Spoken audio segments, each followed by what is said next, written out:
राजा का संकट, भिखारी से भिक्षा मांगने का कारण। एक समृद्ध और शक्तिशाली राजा जिसके पास हर चीज थी, धन, संपत्ति, महल और साम्राज्य, फिर भी वह अपनी आत्मा में एक गहरी बेचैनी और खालीपन महसूस कर रहा था। शाही जीवन की भव्यता और उसके राज्य की समृद्धि ने उसे बाहरी दुनिया में तो महान बना दिया, लेकिन अंदर से वह खुद को खो चुका था।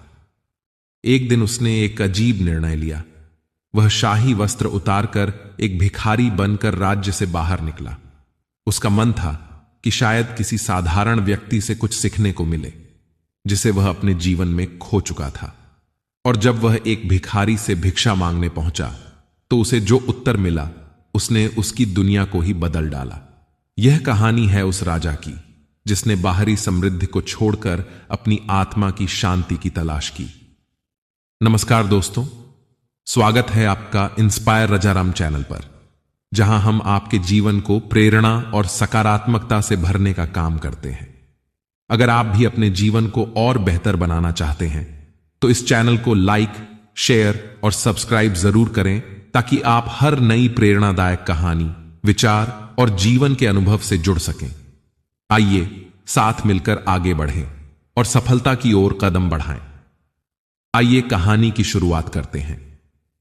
राजा की तकलीफों की शुरुआत कुछ समय पहले से हुई थी, जब उसने अपने राज्य की समृद्धि और अपने हर निर्णय में सफलता को देखा था। फिर भी उसके दिल में शांति का एक बड़ा खालीपन था। वह अक्सर अकेले बैठकर सोचा करता था, क्या मैं सच में खुश हूं?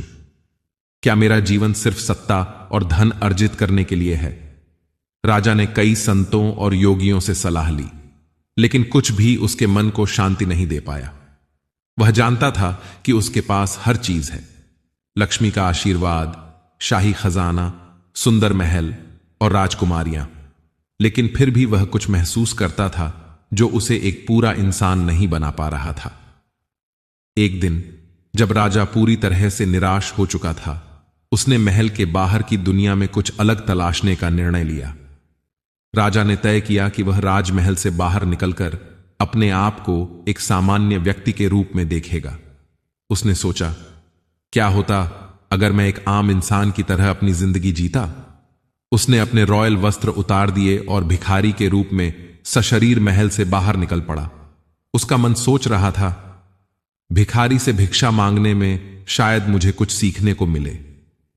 राजा एक छोटे से गांव की ओर बढ़ा, जहां वह जानता था कि वहां एक बहुत ही साधारण और गरीब लेकिन संतुलित जीवन जीने वाला भिखारी रहता है। वह भिखारी न तो बहुत पुराना था और ना ही बहुत गरीब, लेकिन वह हमेशा संतुष्ट रहता था।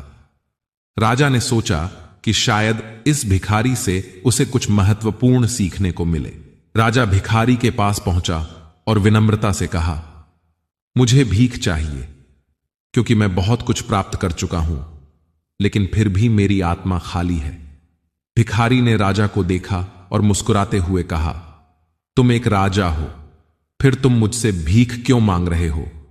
राजा ने कहा, मैं राजा हूं, लेकिन मेरी आत्मा में शांति नहीं है। मुझे लगता है कि आप कुछ ऐसा जानते हैं जो मुझे नहीं पता। मुझे भीख का कारण बताइए।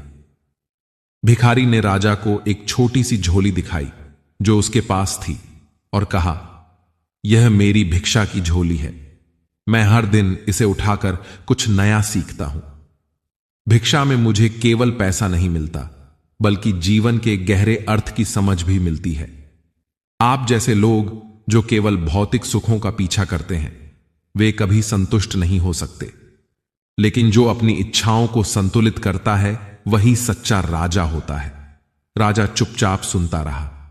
भिखारी ने आगे कहा, आपको जो खालीपन महसूस हो रहा है वह आपके भीतर की इच्छाओं और लालच का परिणाम है। आप जितना अधिक धन और सत्ता का पीछा करेंगे, उतना ही आपके भीतर का खालीपन बढ़ेगा। जब आप अपने अहंकार को छोड़ देंगे और जीवन को एक साधारण रूप में देखेंगे तो आपको शांति मिलेगी। राजा ने भिखारी की बातों को गहरे से महसूस किया। उसे समझ में आया कि वह केवल बाहरी चीजों के पीछे भाग रहा था, लेकिन सच्ची शांति और संतुष्टि उसके भीतर की सरलता और विनम्रता में छिपी थी। उसने भिखारी से एक और सवाल पूछा, तो फिर मुझे क्या करना चाहिए? भिखारी मुस्कुराए और कहा, जो तुम पहले से कर रहे हो उसे छोड़ दो। अपनी आत्मा को जानो और उसे शांति देने के लिए अपने दिल से हर चीज को सरल बनाओ। राजा ने तब महसूस किया कि उसके संकट का समाधान उसके भीतर ही था। उसकी शाही दुनिया और महल के अंदर नहीं, बल्कि उसके अपने हृदय में छुपा था। राजा ने भिखारी से विदा ली और महल वापस लौट आया, लेकिन इस बार उसका दृष्टिकोण पूरी तरह से बदल चुका था। उसने अपने राज्य में बदलाव लाने की कोशिश की और अपने जीवन को साधारण बनाने का प्रयास किया। राजा ने धीरे धीरे अपने दरबार में सभी भव्यता और दिखावे को कम करना शुरू कर दिया। उसने अधिक से अधिक समय ध्यान और साधना में बिताना शुरू किया। उसकी आत्मा को शांति मिल गई और वह जानता था कि सच्चा सुख और शांति बाहरी चीजों में नहीं, बल्कि भीतर की संतुष्टि और विनम्रता में है। उस भिखारी से मिली शिक्षा ने राजा का जीवन बदल दिया था और अब वह खुद को सच्चा राजा महसूस करता था, न केवल सत्ता में बल्कि अपने दिल की गहरी शांति में भी। अगर आपको हमारी कहानी पसंद आई हो तो कृपया लाइक, शेयर और कमेंट करना न भूलें। और हां, हमारे चैनल इंस्पायर राजाराम को सब्सक्राइब करें ताकि आप और भी प्रेरणादायक कहानियां पा सकें।